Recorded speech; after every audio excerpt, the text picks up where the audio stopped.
DJ Ferris.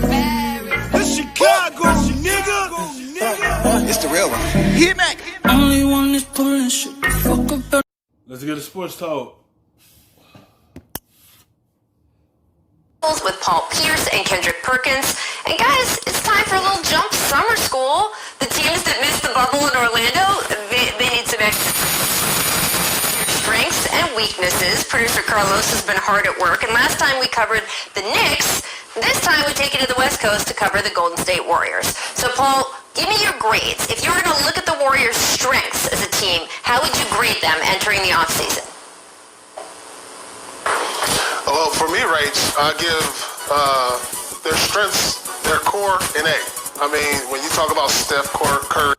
Yes, you could get they core an A, because only this team wasn't good this season because Clay and Steph missed the majority of the season. Draymond Green missed the majority of the season as well. He missed some games in between there. So it was just injuries was holding the Warriors back, and they had to rotate their young players into a starting lineup and just roll what they have. That's why the Warriors wasn't a good team this season, because they had to roll with the players on their roster. Because when they core fully healthy together, they're a better team. They're better proven with them on the floor. Off the floor, they're not the same team. Klay Thompson, Draymond Green, and the emergence of Pascal. They have something they can build around looking for the future. And so moving forward, if you come into an off season and you have these guys, I'm like, shoot, if I could put a few decent players, along with Wiggins, don't forget Wiggins, along with a few other consistent players, then they could be right back into contending in the Western Conference. All right, well, Perk, what about you? What's your grade for the Warriors' strengths? I'm giving them a B, and here's why. I thought they did a great job with trading for Andrew Wiggins. Look, when you're looking at a guy like Andrew Wiggins, yes, he hasn't lived up to the hype of a number one pick, but he don't have to be a number one pick on the Warriors. And I believe with...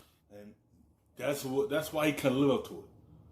Because two teams he been on was Cleveland and Minnesota, where he had to become the guy where they drafted him at. He had to become the number one pick. Everything was on his shoulders to either be the number one or the number two. With Minnesota, he had to be the second star, right along with Towns. So everything was on his shoulder. When everything is on you, it's tend to be a little too much for certain players, and it was a little too much for him. Now that he with the Warriors, he can either be the third, fourth option. He don't have to be the one or the two. So that'll be much easier on him because you're around championship experience, leadership, and that's Draymond Green. So you don't have to do everything. So you can ease your way into this offense and have a good year with them because ain't no pressure on you. The core take the pressure off of you. And that was a good pickup for the Warriors. You have another slasher on your team. So that was a good pickup for the Warriors. Him being that third option guy for scoring right behind Steph and Clay, that he's going to be a Harrison Barnes 2.0. We're talking about a guy who's capable of scoring, averaging 22 points a game. He rebounds pretty well. And with him being in that culture, in that winning environment, and around those great vets, like guys like Draymond Green, Steph Curry, and Klay Thompson, and also great coaches with Steve Kerr and Ron Adams to mentor him on the defensive side of things and bring that dog out of him, I think this is the best situation for him. And I think that the Golden State Warriors struck gold by acquiring him for a third option guy. I was pausing there for a second because I expected at least one of you guys to mention the fact that they also are going to have a top draft pick. They're in line for number one. That might change a little bit with the lottery odds. But come on, they've got that great core that Paul mentioned. They got Wiggins, as you explained, Perk, and they're also going to have one of the top picks in the draft. I'm thinking all A's on that side. But, Paul, we're going to get to the weaknesses now. Yes. What would you grade the Warriors' weaknesses heading into the offseason? Well, in the past, the Warriors' strength has been in numbers. It's not there right now. And so I'm going to give them a D, because I feel like the rest of those players in the league, some of them are D. Yo, if you look at it, the championships they won, they had a bench, and it was deep. That's when they had Lee, Livingston, Andre Iguodala, Azili, David West, Bogut. They had all depth on their team. Now they lack the depth because some of the guys are out of the league, some of the guys are on different teams. They don't have that no more. When you take that depth away from them, they're a different team. They don't have the same bench that they had as that championship run they had. That is their weakness right there. That was one of their strengths, besides the core, was their depth on the bench.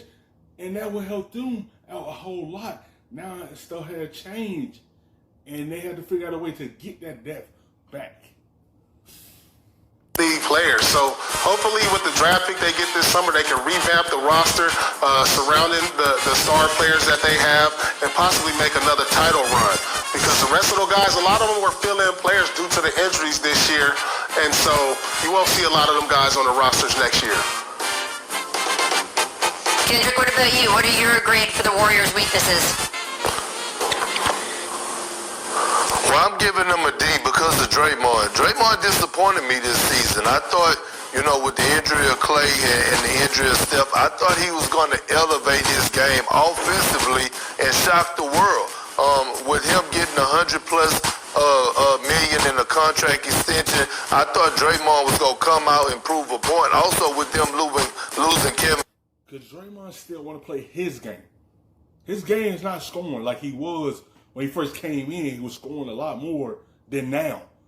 His game is to play defense, facilitate, and put everybody in the right place on defense. That's his game. He's still trying to play it, even though he had Steph and Clay out there. He was still trying to play the same game.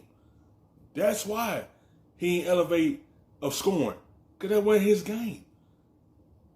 He was still trying to play the same thing, even though he had his three-point shooters around him.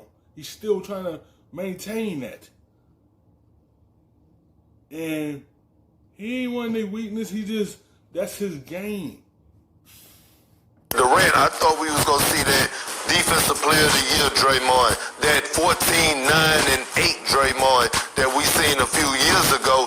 And to me, he took a few steps backwards. And I think that's why I'm giving them a D, because my expectations for Draymond Green was a little bit higher, and he didn't achieve it. Paul, what about you? Well, like I said, I gave him a D. And then, listen, moving forward, they You going to gave him a D. I can't see your grade. That's right. Yeah.